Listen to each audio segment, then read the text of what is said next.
Hola, ¿cómo están? Buenos días. Se les agradece que vengan a nuestra primera tertulia del año.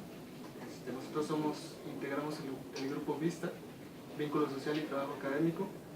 Vamos a comenzar con una serie de tertulias. Bueno, esta es la primera y le agradecemos al profesor que nos haya dado la oportunidad de iniciar con él.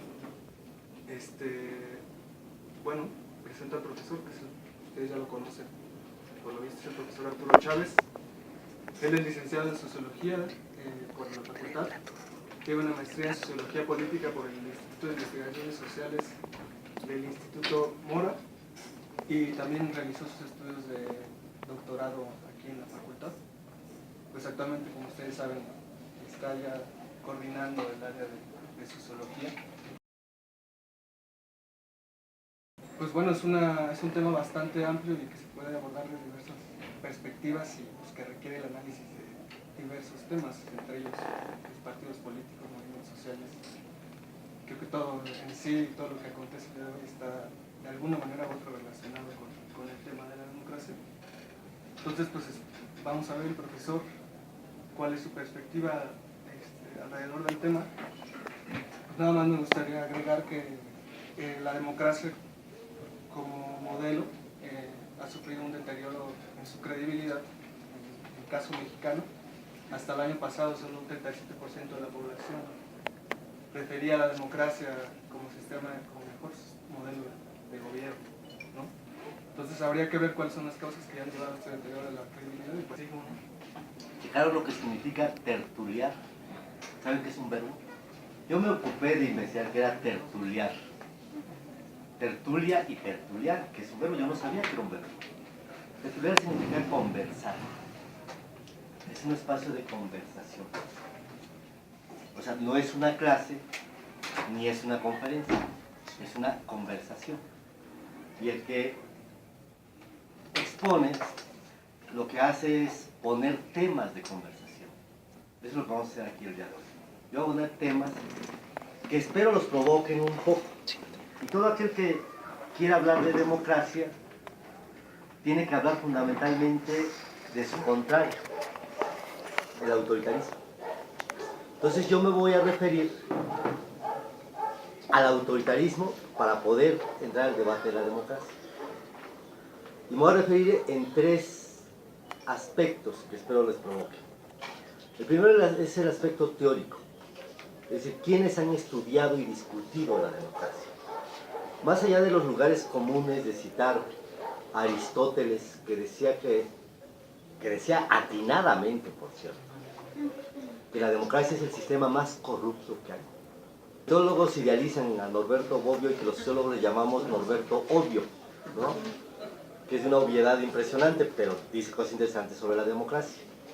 Él dice que la democracia termina siendo un sistema de valores, ¿no? El valor del diálogo, el valor de la paz, el valor de la participación.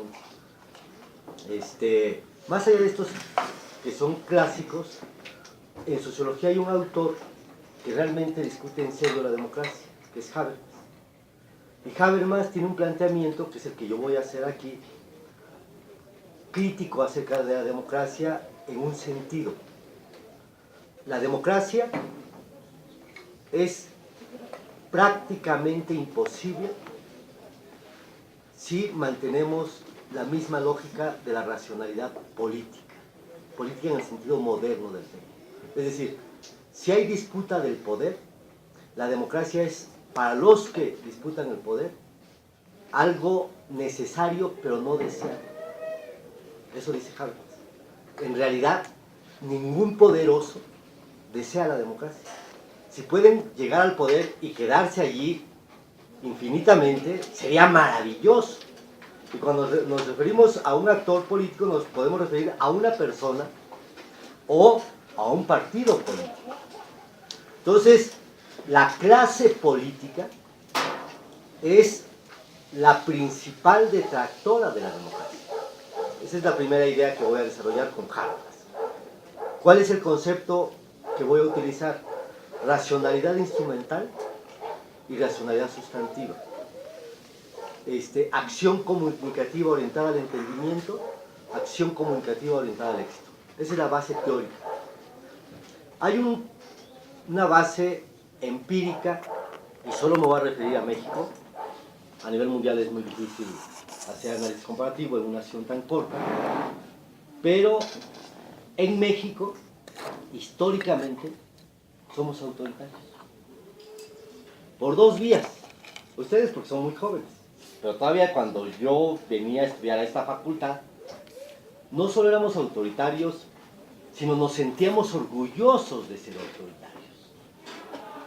Es decir, nuestra tradición política, nuestros formadores políticos, tienen un doble origen autoritario. Por un lado, el autoritarismo oficial, el Partido Revolucionario Institucional, el PRI, tiene un origen autoritario. No hay nada más autoritario que los balazos, es decir, la imposición por medio de la revolución. Todo el discurso postrevolucionario apelaba a una legitimidad que había dado la revolución. Por lo tanto, lo que se hacía en nombre de la revolución estaba bien, y por lo tanto era un régimen autoritario con una legitimidad que había costado 1 millón de muertos. Y uno diría, bueno, pero la izquierda no. Todo el discurso de la izquierda estaba fundado en un pensamiento autoritario que era el marxismo-leninismo, que es autoritario por distintas razones, no de la revolución como historia, sino de la revolución como futuro.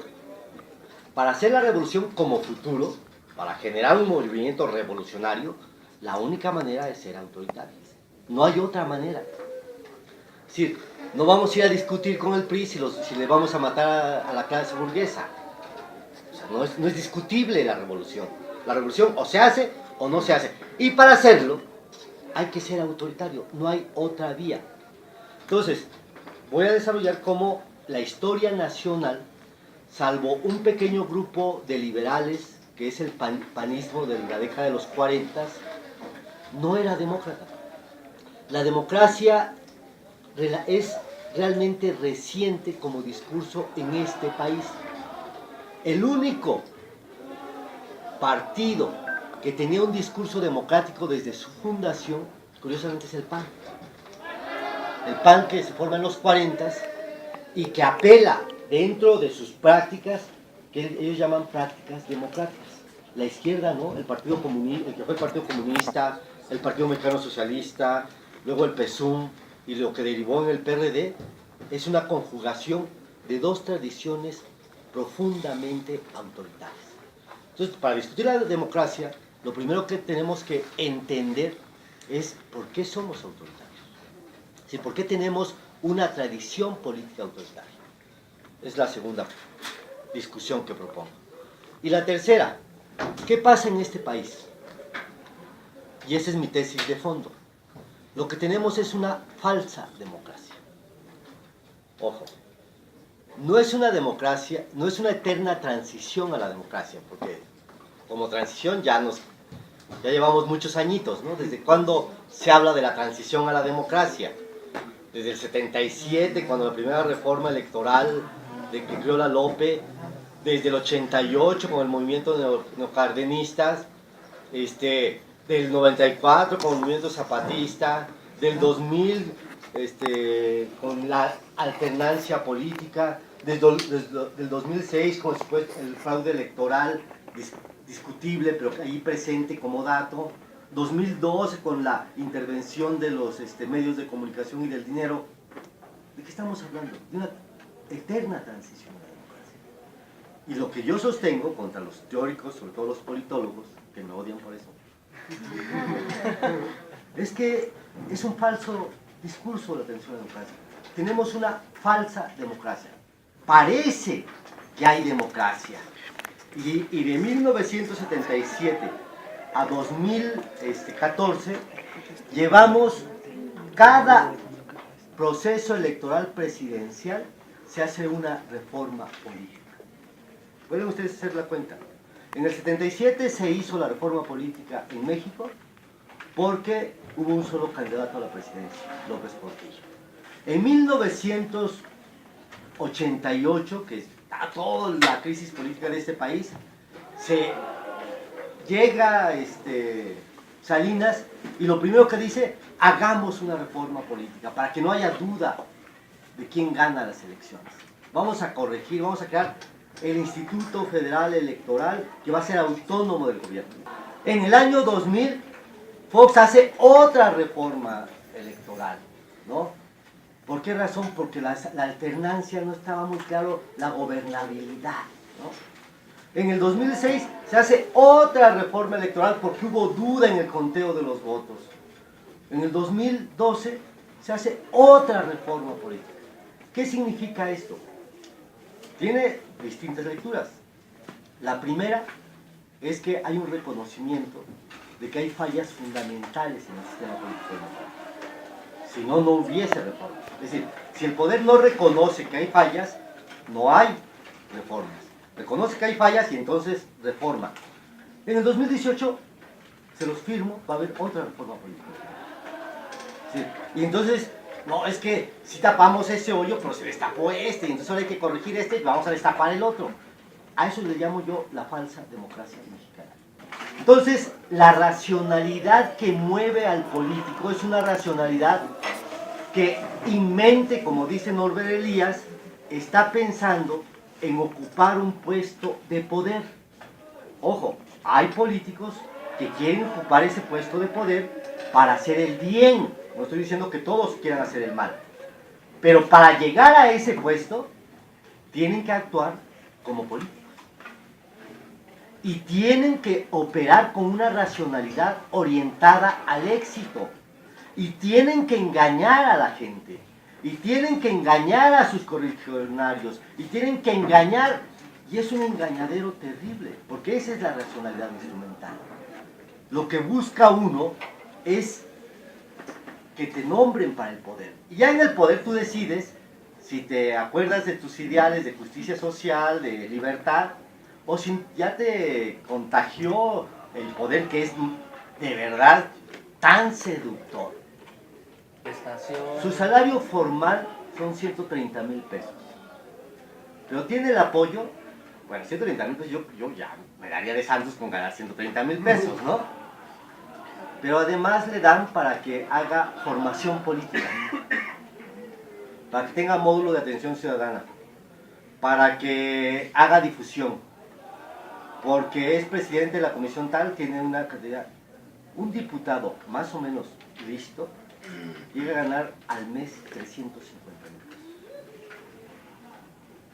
Digo, ¿tú crees que cuando llegan a 350,000 pesos te va a importar que tú vienes del pueblo de Tlalpan y que hay que arreglar los baches de allí?